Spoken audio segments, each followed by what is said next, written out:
Satisfactory is a recently released early access game about exploiting an alien planet and creating an automated factory.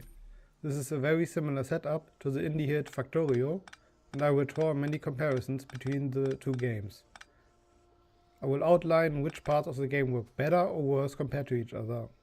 But it also needs to be said that this isn't an entirely fair comparison.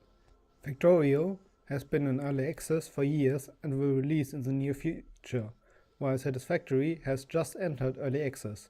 So take every comparison I make with the knowledge that things can still change for the Satisfactory, and likely will. The first things many players will notice are the graphics. The game features a beautiful map with large variety of impressive looking biomes.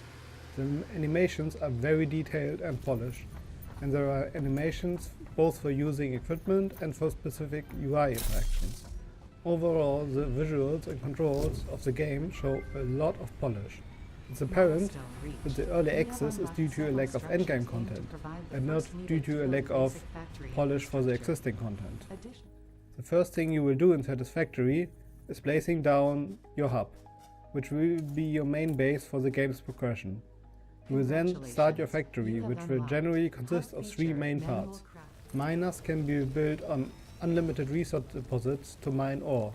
Ores will be smelted into ingots and smelters and alloy smelters, and various tiers of manufacturing machines turn ingots and manufactured items into other manufactured items.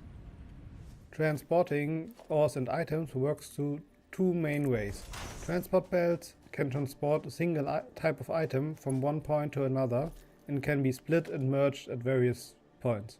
They start out fairly slow, but you soon unlock additional tiers for more throughput. Additionally, you can use vehicles. These have a large amount of space to carry items. You can record a pathway that vehicles will automatically follow. This works surprisingly well even when driving through tight spaces. The vehicles can be loaded and unloaded at truck stations. This has the advantage of being easy to set up, but it feels fairly weak in general so far. Truck stations only have a single belt input and output. This generally means you can only transport one resource on each vehicle transport route. It means you need 2 truck stations and a vehicle at least for each single resource type you need to transport. The big problem with truck stops is that they require a good chunk of energy while loading or unloading. This is annoying because the generators will shut down if you ever require more energy than you produce. Sudden energy spikes from truck stops can thus surprisingly shut down your entire factory. As you will generally need to set up electric lines for your mining outpost anyway, it's often easier to just run a transport belt all the way back to your main base. It's a bit more resource intensive to set up, it requires no energy to run and thus can lead to problems later on. It also makes it more clear how many resources get to your base based on the transport belt's speed. It's less clear how many resources per minute a vehicle delivers. Factorio, by comparison, manages to make its different transportation methods more useful. Factorio has 3 main different transportation methods: in transport belts, trains and logistic robots. Transport belts transport resources fast and in large quantities. They are useful to transporting large quantities of resources in a secure location. Trains require more setup to make running, but don't get attacked by aliens. They are thus more useful to run between separate bases, where transport belts would get destroyed. Logistic robots require more resources, energy and research to get going, but they can carry items between chests, which makes them very flexible. Together with construction robots that automatically build blueprints you set down, the logistic robots allow you to very easily and quickly expand your factory. All of the different transportation methods feel valid and are useful in different situations.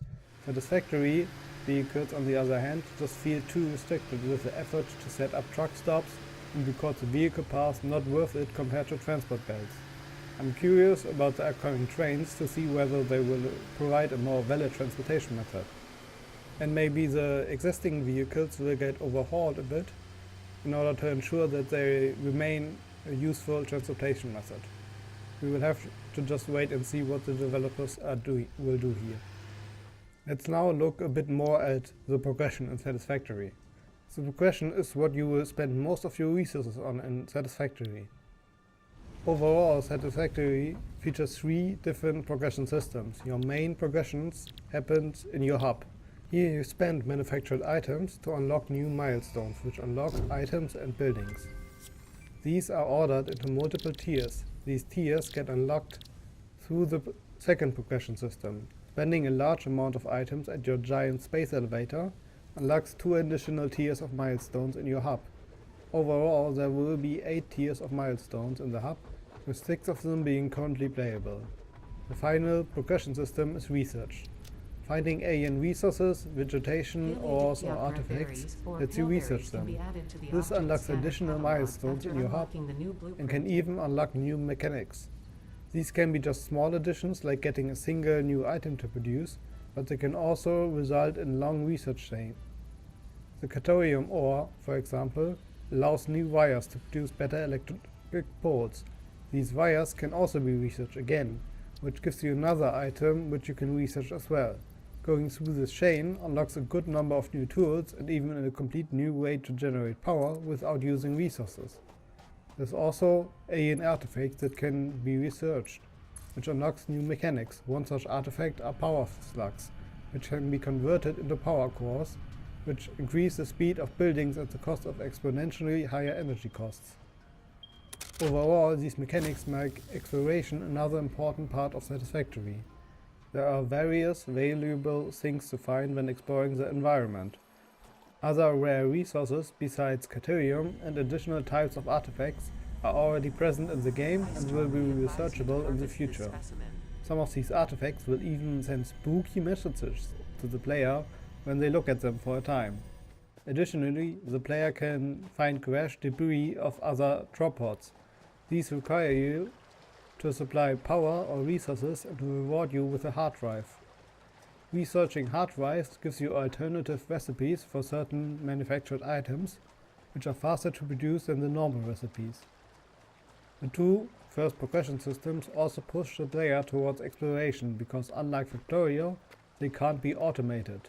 Factorio's main progression mechanics work through researching research packs. These get more and more complicated to produce, but once they are automated, they don't require much input from the player if resources keep coming in. New research has to be selected manually, but this can be done from anywhere on the map. It doesn't require the player to be near your factory. Satisfactory, on the other hand, requires manual input. Unlocks at the hub require the player to manually insert the resources and perform the upgrade. The space elevator allows resources to be inserted by transport belts, but the unlock process still needs to be performed manually and locally. Additionally, the required resources for the space elevator change for each tier unlock, so it's generally easier to insert the produced resources manually instead of rebuilding that part of the base over and over again for new tier unlocks. Since the numbers of required resources are very large and the hub milestones require a certain wait time before the next milestone, the player always has a time between making new progress and is thus encouraged to go out and explore the world. This way you can find valuable resources and artifacts while your factory produces the resources needed for the next upgrade. If you're not interested in the exploration side of the game, this will unfortunately mean some wait times for you. This is it for the basic gameplay loop of the game. I want to now go into some criticisms that I have of the game. Keep in mind that these are not game-breaking complaints. Overall, I think the game is very fun and shows a lot of potential for the future and additional updates. My first complaint is about the vehicles in the game again. For a game that encourages exploration this much, the vehicles are strangely unsuited for it. Your first vehicle, the truck, is small and can fit through most forest environments. Unfortunately, it feels very floaty to drive. It doesn't feel very fun, and you can easily lose control of your vehicle. The second vehicle feels much better to drive, but has the disadvantage of being really big. It's handy for transporting large amounts of resources, but its size makes it hard to travel through forests. This can be alleviated when planning a route for resource transportation, since you can fell trees, but it's annoying for exploration. You don't want to build a new road just to explore. Additionally, the world has many height differences. There are many cliffs and ravines that require you to build bridges for your vehicles, which again hampers exploration. Sadly, developers have already said that flying vehicles will not be coming to the game. I still hope that developers will give us better tools for exploration in the future. As a more personal criticism, I don't like the way that automation is incomplete. Resource production can be automated, but the use of those resources can't. Unlocks and new tiers always have to be unlocked manually. This wouldn't be as bad if there weren't artificial wait times, but you have to wait after every single milestone before you can unlock something else. This is really frustrating when you just came from a long exploration or factory expansion and have plenty of finished resources. You want to just unlock a chunk of things at once, but the game forces you to wait after every single milestone. Less of a criticism and more of a concern is for additional content. The higher tiers each had way less things to unlock as the lower tiers. There's a good chance that more is coming, but I fear that they might stay the way they are with fewer and fewer content at new tiers. The power slugs and the researchable Caterium resource were both substantial increases in content for the game. This shows a lot of potential for the not yet implemented artifacts and resources. If they result in similar content size, it would be great for the game. I have a fear that these two were just the substantial ones to show off the early access release, and that further new resources and artifacts might provide less quality content. We will have to wait and see. Another problem in my opinion is the lack of any danger. You have aliens to fight with varied attacks, but they don't actively attack your base. They only take if you happen to meet them. Factorio uses its alien as an early mid-game struggle, which I liked. In Factorio, your factory constantly produces pollution. This pollution slowly dissipates in the air and can be absorbed by trees, but the larger your factory grows, the farther the pollution will travel from your base. If the pollution hits an alien base, which are all over the map, the base will absorb pollution and use it to produce aliens, which attack you or anything that produces pollution. You can prevent it at first by not expanding too fast and strategically taking out alien bases, but sooner or later you need to fortify your base and also make sure there's nothing between your bases that the aliens will destroy. These disadvantages to expansion work fairly well to give the player another challenge besides building. It doesn't have to be the same solution. A 3D environment means that setting up defensive structures would be a lot more complicated, but it would be nice to have another thing to consider for expansion in the game. My next complaints are a lot smaller. I am fairly certain these will be fixed in time during the early access, but I want to mention them anyway. The combat starts out feeling a bit clunky. Luckily, it's much better after you get the upgraded melee weapon, which feels a lot weightier. There's so far only one ranged weapon in the game, the bolt thrower. This feels a bit arbitrary. You need to research the remains of 10 aliens to determine that they would be vulnerable to getting impaled with iron rods at large speeds. The equipment overall is somewhat of an issue. It gets annoying to have to open the inventory every time you want to get out the chainsaw or want to eat something to heal. Having multiple options here, or the option to just scroll through multiple types of equipment, for example, would be very nice. This would normally be the time where I give an overall impression of the game, but after finishing up the earlier part of the script, I noticed that an update to Satisfactory had been released as an experimental branch, and it addresses some of the concerns I had. For one, the equipment annoyance is fixed. You now get progressively more slots for your hands, which you can scroll through easily. We also got new research chains for both quartz and sulfur. These are as expensive as the Caterium chain. Quartz gives you access to a map, a new vehicle designed for exploration, and a radar tower to unveil a large chunk of the map. The Explorer vehicle alleviates my earlier criticisms of the vehicles, but is still not perfect. The Explorer is a rover-type vehicle. It's faster than the truck, has a better traction and is small enough to get through forests. Unfortunately, it's still quite floaty to drive. It's a big improvement though, and it will make exploration a lot more fun. Sulfur unlocks dynamite, which allows you to blow up annoying rocks in the environment to expand your base. Unfortunately, I couldn't explore the sulfur chain further, as scanning revealed not a single note of sulfur to me. It might be a bug, or I might just have made my factory too far away from the stuff.